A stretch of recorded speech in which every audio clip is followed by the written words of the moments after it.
Welcome back to Absolutely PlayStation and Steve Gamers. This is the channel where I sit down with various friends and we give you podcast-style formats on a lot of video game discussions, primarily about superhero games, but we also play other games such as live service games or Assassin's Creed or Overwatch, and we all talk about it here. Join the Absolute Army today by hitting subscribe, hitting that like button, and turning on your notifications. And today, Mr. Dillon, we've got an announcement on Marvel's Avengers. That's right, that dang Spider-Man, he's out there. He's becoming a menace. He's becoming a problem, but he's got a lot of friends. What do you think about him, Dillon? I think your camera's frozen, that's what I think. Oh no! What is your opinions on the Spider-Man? I'm just sad, I think. Because I'm sad that look, I get the exclusivity, I get it entirely, but I am sad we're not getting him. Yeah. Because I'm just gonna play him and then done. Yeah, I've accepted the fact that I'm not gonna be able to play him on PC, but I have a PS5, it sits in the other room. I've not played a single minute of Avengers on that PS5. I've played hundreds of hours of Avengers on my computer. So it's just like I think a band-aid to this would have easily be if they allowed us cross-save. Cross-save. Just let us have cross-save. Problem would have been solved right then and there. I would love to have cross-save and just either go into my living room or bring my PS5 in here and just get my fill of Spider-Man when I want to. Because he does kind of look like fun and I want to play him. But I don't know. It's upsetting, and I'm sure there's lots of people who are equally as upset as we are. I get the exclusivity. I do. I don't even think it's anti-consumer. The amount of people that just like to throw that term around anytime it's something they don't like or don't have access to without fully understanding what anti-consumer is honestly just gotten funny. Like, no one wants to Google what it actually means. But that doesn't mean I'm happy that this is the state we're in. I don't like the fact, if they had cross-save, I would at least be, okay, I don't like it, but at least I can go play them. As it stands, I'm going to go play Spider-Man on PS5. I'm going to go do some very basic things with Spider-Man on PS5. And then I'm going to delete the game from my PS5 and go back to my PC where all of my work is. Right. On PC, I have 6 characters at 150. On PS5, I've got 1 character at level 30. Right. that's where I'm at. I'm not gonna do anything except goof. Me and Houston decided that we were gonna go start PS5 accounts at one point. So I got to level 30 on a character. It was Cade at the time. So I at least can just go in and do Spider-Man. But I don't know. It's leaving a bad taste in my mouth because this would have been the best time ever to be like, and cross save is also out. Right. Here you go. Yeah, I mean, I have been on record many times saying by the time this announcement happened, finally, they were gonna retract it in some way, whether that be cross save or I think back then I was like, there's no way that Spider-Man's staying exclusive after all of the backlash to that announcement and the game. And it's, I guess. Oh, I told you were wrong. Yeah. I just want to say, I told you so. Sony must have paid them. Sony must be the only. This deal is probably the only thing keeping this game afloat right now.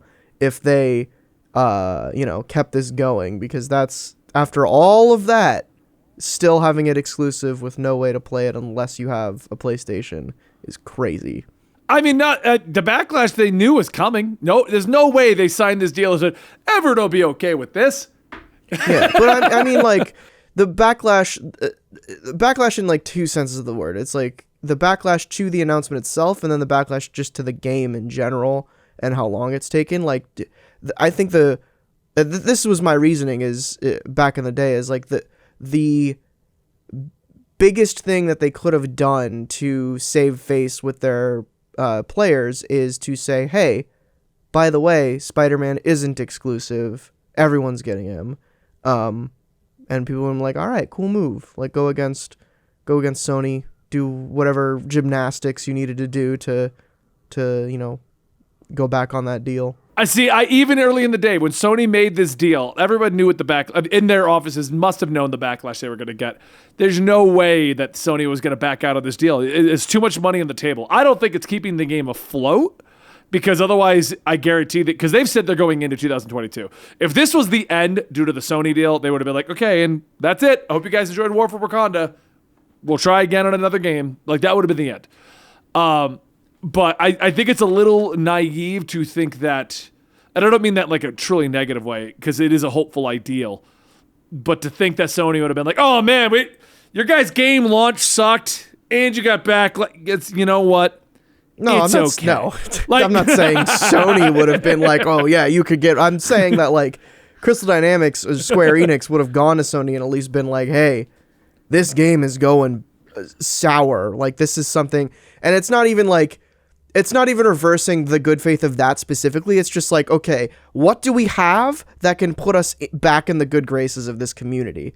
And like a month ago or a couple weeks ago, it's like, all right, reversing paid consumables. That's one thing we could do. Be more clear, do another roadmap. That's another thing we could do. Reversing Spider-Man exclusivity. That's a big one. So it's just, any number of things to get good faith. And that was one of them on the table that I am surprised that they didn't. And maybe they did try. We don't know. But right. I just feel like right now, the way Avengers has been going, and we're going to talk about the bigger announcement related to Spider-Man that does affect all of us, and it's awesome. But I think the way that Crystal Dynamics and Square Enix are handling this game at this point, it's get through the pandemic, get this game out into people's hands, and get through all the stuff we already promised, and then decide what's happening. Mm-hmm. That's also why I think we don't have a roadmap moving forward, because they want to get through everything that was promised early on. And Black Panther was implied very early on. It was like, we're getting to that. That's going to be a thing. So I have a feeling there's going to be a lot of changes to this game, either in its monetization model or what they're planning for the future or how they're going to handle it. Something is going to change moving forward. I don't think they're going to keep up with everything they intended originally. And the fact is, Spider-Man was supposed to be out last year, and it got pushed all the way back. And I could almost guarantee you he still wouldn't be coming out if there wasn't a movie coming out in 2 weeks.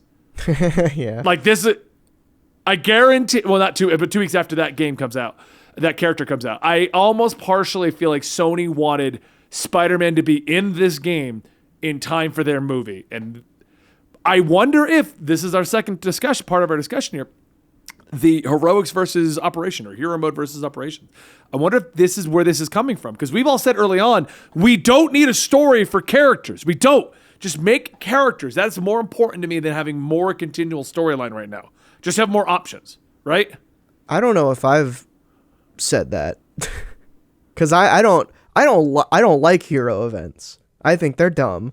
But for a larger reason with Spider-Man specifically, I agree with the idea of more heroes, getting them into the game. Yeah, but like my concern with Spider-Man is that this is confirming what at least I thought for a long time, is that Spider-Man's going to show up.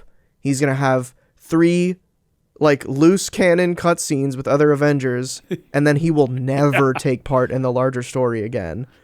That was my complaint earlier. That's right. What I don't care about the exclusivity. I'm upset at what we're losing in the whole. I don't care about being Spider-Man. He's going to be fun, but I can almost guarantee you I'm not going to be like, oh man, my new main. Not going to happen. But we're losing the possibility of having him involved in everything. That's what irritates me more than anything. Mm-hmm. And that's like, for a game that does, like, there's a difference between like just releasing characters with no story, big like cutscenes or whatever in like a phone game. Not like putting down on phone games, but usually their stories aren't as involved cinematic as something like Marvel's Avengers is. So it's, I don't want to see this game just become like every week we get a new guy who just shows up for no reason. I think there's a balancing act that you need to make here, and hopefully the Spider-Man hero event is enough to. Honestly, I'm surprised that we're getting any cutscenes at all. So that's a good sign. But for those that don't know what we're talking about, operations are what have introduced heroes so far. So where you get multiple cutscenes, you have to work up to unlocking the character through story. Hawkeye, Kate Bishop, and Black Panther all had that. Black Panther's was the biggest. Yeah. And then with Spider-Man, they've been hinting towards this and have kind of like been vague on what it meant for a while, but they've now officially said that hero event is just a story told through a few cutscenes with dialogue and like text posts to explain like why he's there and everything, and you don't have to work up to him. He's just unlocked immediately. Yeah. So that to me says you're going to have a cutscene when you boot up the game, which is probably the cutscene we saw in the trailer, and then you could just play as Spider-Man and you'll collect things that you just have like audio logs or whatever, which is fine, I guess, but like I also don't know why they would do this for other heroes, because yeah, it makes sense that they would do this for Spider-Man because they probably don't have any plans for him going forward because of the exclusivity.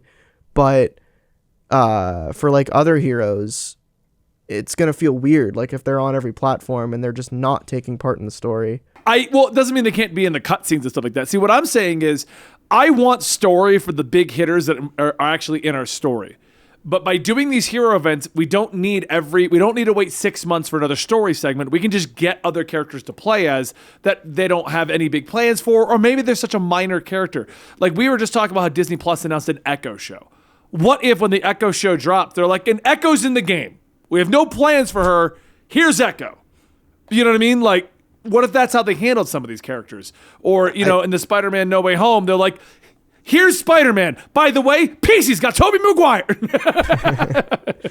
I think we really have to see like what their pipeline is like, because we can only guess how long it takes them to make an operation with a character, because so many variables have gone into like how the release schedule that we have gotten with the 3 new characters because of COVID and the game not doing as well with all the bugs. They had to shift their focus. So it's like I don't know. I don't know what this team is capable of.